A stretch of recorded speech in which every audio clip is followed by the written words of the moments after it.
heard that they have a nickname for me called the European Weishao. I'm hoping that we will be able to get through this group and make it to the best of 5 at least. В этом году все сложнее, от нас много чего ожидают, поэтому каждый будет готовиться. 저희가 조가 엄청 쉽게 걸렸다고 생각하거든요. 경쟁력 너무 없다 생각해서 다 이기고 올라갈 거고. 最近状态算还可以吧，至少可以走到16强。Creo que podemos hacerle frente a cualquier rival y bueno, me gustaría demostrarlo este año. I would like to verse Team WE because the crowd would be crazy and I'd love to shut the crowd up. 지금 상태를 보면 저는 지금 4강 갔으면 좋겠어요. Obviamente eu espero passar da fase de grupo, é o mínimo que eu quero para mim. Tenemos mucho por mejorar, pero creo que estamos bien para este torneo. Si viajamos tanto, venimos a ganar y vamos a tratar de dar lo mejor. 僕たちがどのぐらい強いか、それを見せるためになんか上のグループステージまで頑張ります。Riêng bản thân em á, thì em rất háo hức khi mong ngày đến ngày thi đấu. 我觉得只要打好队伍的特点，完全可以赢下任何一支队伍。欢迎来到武汉，希望大家尽情的享受比赛。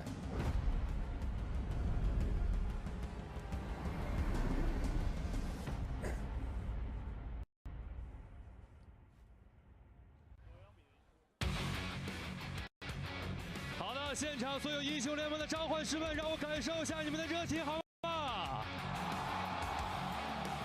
好的，非常棒，这里是中国武汉，欢迎来到2017全球总决赛入围赛。 Hello, everyone, and welcome to Worlds 2017. This is Daniel Dracos, joined by Mark Zimmerman and Aiden Zyrene Moon. You're getting a view of the Wuhan Sports Center Gymnasium, where Chinese broadcast host Ren Dong is introducing the players participating in the play-in stage.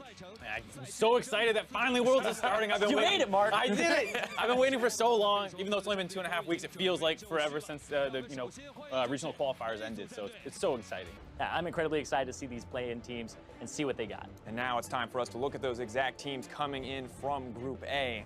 And first, we have to take a look at Lion Gaming.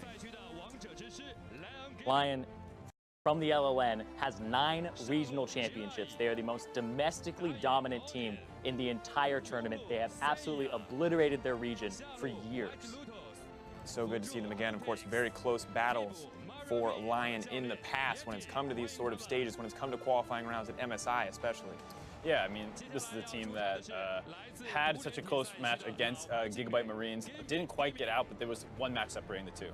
Of course, now our next team, Gambit Gaming, once again returning to the world stage for what feels like has been an eternity. Yeah, and they have some really historic members on their team. You see Gambit with Diamond Prox and Edward once again, but they also have incorporated some members of Albus Nox Luna in that kind of miracle run that they had last year. And now I'm really wondering, with that veteran talent paired with the craziness that was Albus Nox Luna, what they're going to be able to do. But now we have to talk about the final team coming in, the first seed in this group. The 3rd seed from China, Team WE. You can hear the crowd just lose their mind. Yeah, hometown representatives from the LPL. They represented the LPL at MSI. Is their first Worlds appearance in 5 years. Last time was 2012, and they were named World Elite back then. Since then, they've changed their name to WE. This is the tournament for them to earn back that title of being among the World's Elite. Once again, the teams from Group A, excited to see these guys play today, want to know what they're going to bring to the table. It's a new patch, it's a new meta, and there's so much to see. But now we have to take the next step. We have to look forward as we get ready for the teams from Group B. And this is yet another one I think will be closely contested.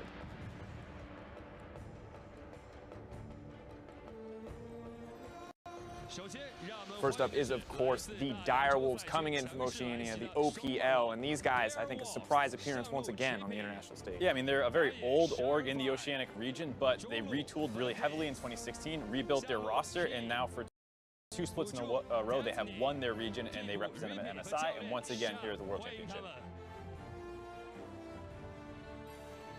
And of course, as we move forward, as we look to the next team, eyes on them, but old rivals of Oceania and the OPL, none other than the CB Law and Team 1 Esports.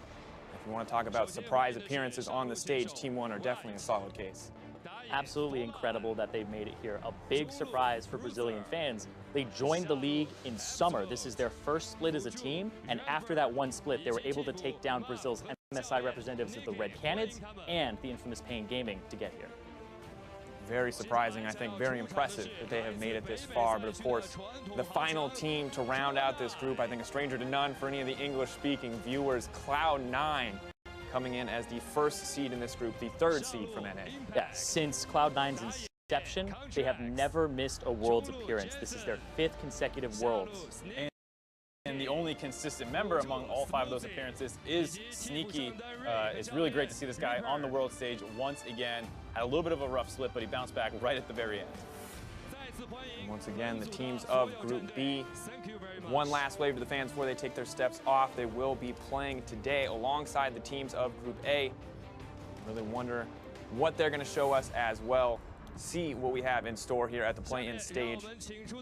Wuhan, of course, excited as ever as we turn our attention now to Group C.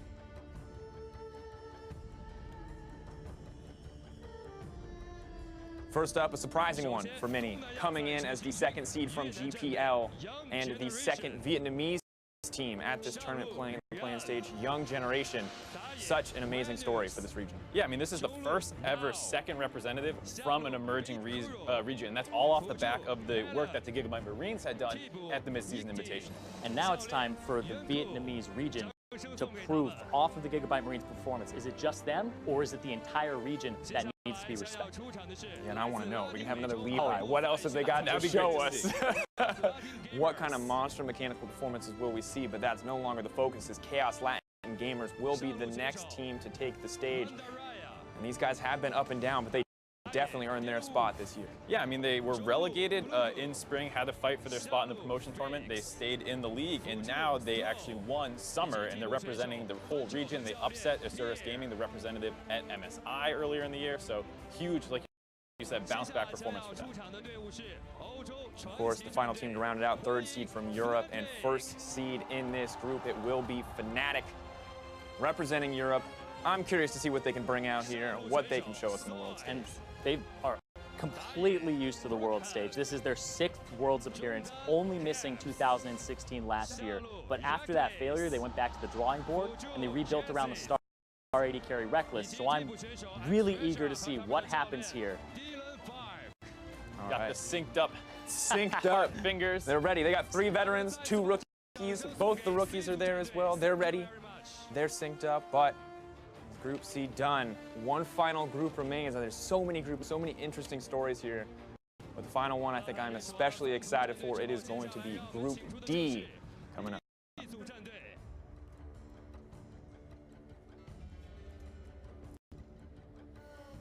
First team on this list, hotly contested as always from the LGL, but Rampage has made the cut this year, taking down Detonation Focus Me to earn their spot.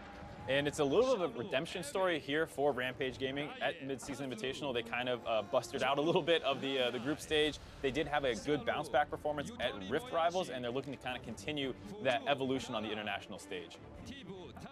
Interesting to see exactly what their roster can do as well. Dara, Tussle, Toru Moyashi, so many names here for the Japanese audience that they're excited to see. But as we look forward to our next team, this is one I think analysts have been praising, a team that people are very excited about from emerging regions, none other than the representatives from the TCL 1907 Fenerbahce. Representing Turkey, they actually joined the league at the beginning of the year, so after 1 year as a team, they were able to take down some Turkish super teams, Supermassive, and get themselves here. And we're looking at this team as somebody that also imported some players, some 2 Koreans on the roster, maybe some familiar faces here as well. Frozen and Move, of course, stepping up onto that lineup, backed up by the veteran Cauldron. But one final team remains for the World's play-in stage, and that is none other than the 3rd seed from the LMS, Hong Kong Attitude. And this is one I want to see what these guys can do, because they surprised me when they made it here, but they definitely earned it. You're looking at this team, first thing you see is that logo. Instant win there in my book. It's instant crowd favorite. Yeah, but of course the 3rd seed from the LMS, they actually surprised so many people because they had a late season surge. They placed 6th in the regular season, missed playoffs, but then they crushed in the regional qualifiers to get here. Yeah, some people are so hyped up on this team, they're actually saying they're probably the 2nd best representative from the LMS, so this is definitely going to be a team to keep your eye on. And putting them above AHQ, bold statements all around, but that is going to round it out. That is Group D. The crowd ready now for some games. Remember, we won't be seeing C or D until day 3 and 4. It's just groups A and B that we'll be seeing in the first 2 days. For some final words from our host, Ren Dong.